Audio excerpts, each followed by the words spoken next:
ভালোবাসা দিবস এবং বসন্ত উৎসব এই দুটো একদিনে পড়েছে। এই দুটো একদিনে পড়ার ফলে কি উৎসবের মাত্রা কি বেড়েছে কিনা আপনার কাছে কি মনে হয়? মাত্রা তো অবশ্যই বেড়েছে। একদিকে ভালোবাসা, একদিকে বসন্ত, দুটার সংমিশ্রণে খুবই ভালো লাগছে। লাল হলুদ কম্বিনেশনে অনেক ভালো লাগছে। আজকের অনুষ্ঠানে আসতে পেরেও আমাকে ভালো লাগছে। সকাল থেকে অনুষ্ঠান চলছে, গান নাচ আবৃত্তি, বাচ্চা মা সবাইকে নিয়ে এসেছি অনুষ্ঠান দেখতে, খুবই ভালো লাগছে। দুই দিন হলে আরও বেশি ভালো হতো, কারণ আমরা দুইটা উদযাপন 2 দিন করতে পারতাম। যেহেতু একদিনে একদম কী বলবো, মানে আনন্দটা তো অবশ্যই বেড়েছে, কিন্তু 2 দিন হলে আমার মনে হয় যে ভালো ছিল। আপনার মতে ভালোবাসার মানে কি?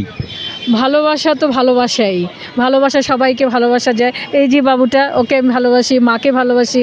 ভালোবাসা তো আসলে মানে কি বলবো, সবার ঊর্ধ্বেই হচ্ছে ভালোবাসা। সবাইকে ভালোবাসা যায়, সবাইকে ভালোবাসি, সবাইকে শুভেচ্ছা, ফাল্গুনের শুভেচ্ছা। তো অবশ্যই। নাম কি তোমার? আবিরা। আবিরা, আজকে ঘুরতে এসে কেমন লাগছে? ভালো লাগছে। আজকে কি তুমি জানো আজকে কি দিন?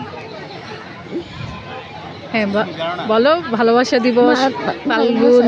ফাল্গুন। পয়লা ফাল্গুনে ঘুরতে এসে কি কি দেখলে? নাচ গান। নাচ গান এগুলো দেখে তোমার কেমন লাগছে? ভালো লাগছে। ভালো লাগছে। তুমি আমাদের সাথে যাবে না? কোনো নতুন